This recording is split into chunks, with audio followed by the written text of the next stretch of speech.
You're listening to Brick by Brick, a podcast by the Brownstone Experience.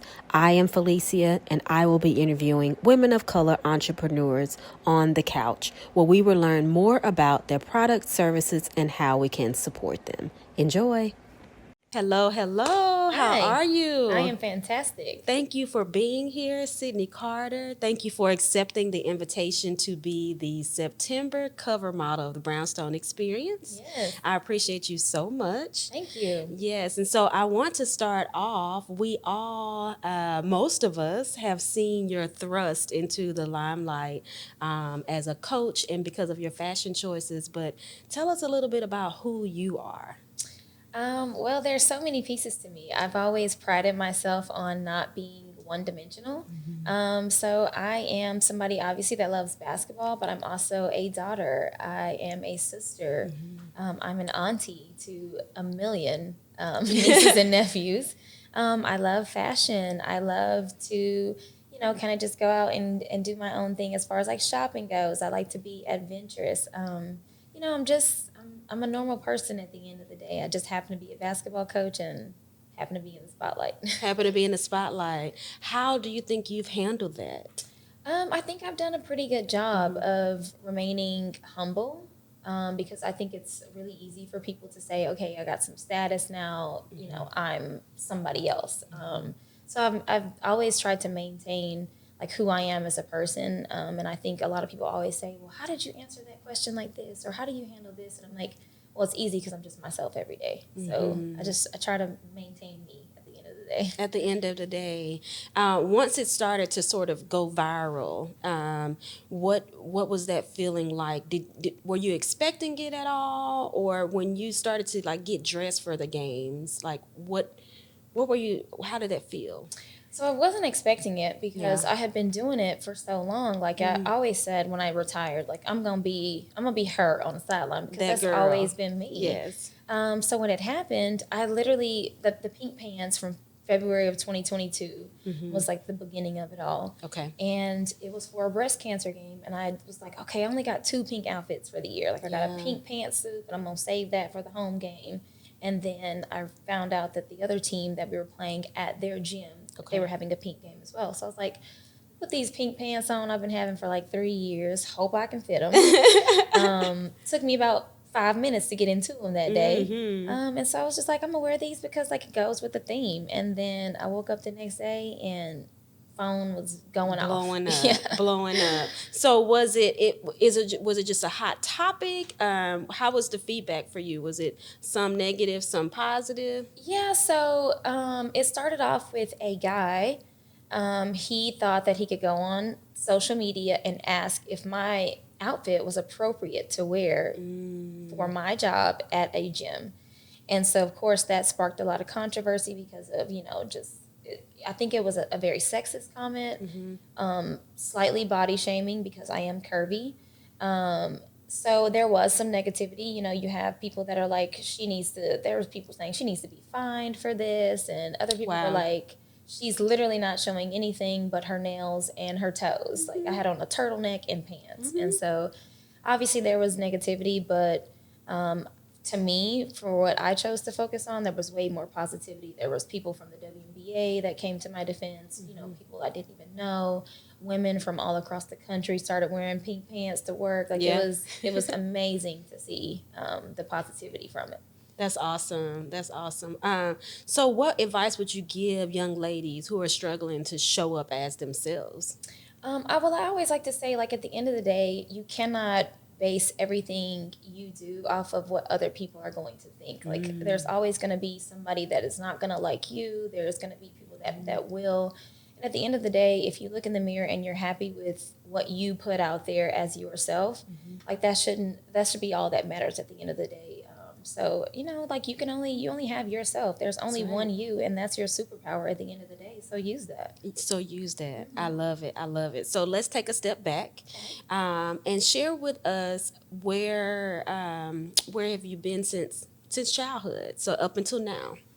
Well, so I've done a lot of things. Obviously, most of my life, contained a basketball. So I played since I was 4. I started on an Wow. all boys team, was running circles around the guys. So my mom, she stuck me with that. I did some other sports in between, like I did volleyball, I did track. I was really fast, and so I stuck with basketball throughout my career. Went to college on a full scholarship. Was drafted into WNBA after college, and then I played 7 years overseas. So I've been to, you name it, a place in the country, in the world, I've Yeah. been. So basketball has taken me literally all over. Yeah. And I never imagined that as a kid. I had dreams to play in the WNBA. I was a Cheryl Swoops fan, a Cynthia Cooper fan. So I wanted to do that, and I got to live out my dream. So a lot of what I've done has been because of basketball. That's awesome. That's awesome. I want to hear a little bit about some stories about what you experienced overseas or traveling. Ooh. Yeah, so it was different. Like I was in Latvia one year, which is right next to Russia and Lithuania. Also next to a very small country in Estonia. So I remember being the only black person out there that I had seen. There was like a Somalian that was working at like a restaurant nearby, but I remember it's kind of like it's not a bad story, but Yes. it's life over there. So you're the only black person over there, and I remember walking past a daycare that I lived next to, and I remember someone clutching their kids because I looked different, and so that was an eye-opening experience. Because like it's just you don't necessarily see that often, and so I don't think it was anything that they were trying to be harmful. I just think they just did not know. Yeah. Wow. So they were older, and usually when you're seeing older people overseas, they don't speak a lot of English at all because they weren't having to learn it. So like the food is different. Obviously, there's a language barrier, so most of the cars are sticks over there. So it's different. Yes, it's different. Nice. So, had you always been into fashion? Yeah, so actually, when I was growing up, my mom got me my first pair of like knee-high boots. I was like in the Come third on, grade. knee-high boots Mhm. in the A third little grade. bitty heel on them. So she got me those, and I was trying out to be a Just For Me model, Just For Me perm back in the day. And it just so happened I was missing a couple of teeth in the front. So I got to the audition, I smiled, and they were like, mm-mm. So I didn't get picked, but I wore those knee-high boots from that point on. And so one of my teachers, I went to Adele Turner Elementary School here in Dallas. Okay. And she was calling me Boots for the remainder of my elementary school life. And so, it just from that point on, I feel like I was wearing my mom's shoes when I was in the fourth grade. Like I always liked heels, and so I think Yes. that's where it grew from. And getting dressed up. Yes. So would you are you considering like continuing on in the fashion industry? Where do you see yourself going? Yeah, so I would love to have my own line one day. Nice. I obviously love to still rock people's brands and pick out things that I like. But I definitely want to have my own line. I would love to have a line of shoes as well. Just heels that are. So many people ask me like, how do you wear heels on the court? Like, how do you not fall? I've never fallen on the court, for the record. Yes. But I would love to make heels that other coaches feel like, okay, I can wear these on the court and be comfortable in. Like that could be a lane that I could pursue one day. I love it. I love it. So this question is it's difficult. You can say you don't know. That's fine. Where do you see yourself in the next 3 to 5 years? That is a difficult question, but I think I'm still going to be doing the same thing. Like I think I will have my own line by then. I'll obviously still be coaching. Like a lot of people are like, well, why are you still coaching? You can do other stuff. Yeah. And I always tell them like this is truly my passion. Like helping kids live out their dreams and get better every day, and go out into the real world and feel prepared. Like that is truly like my passion. So I know I'll still be pretty much on the same track that I'm on. That's awesome. That's awesome. So here's a good question. What is your definition of Black girl magic? Ooh. I think it's already kind of what I said. Being true to who you really are. Like not compromising yourself in any situation. And then embracing like your melanin, embracing all of the things that you accomplish in your life. Like there's so many different things, and and trials about just being a Black woman.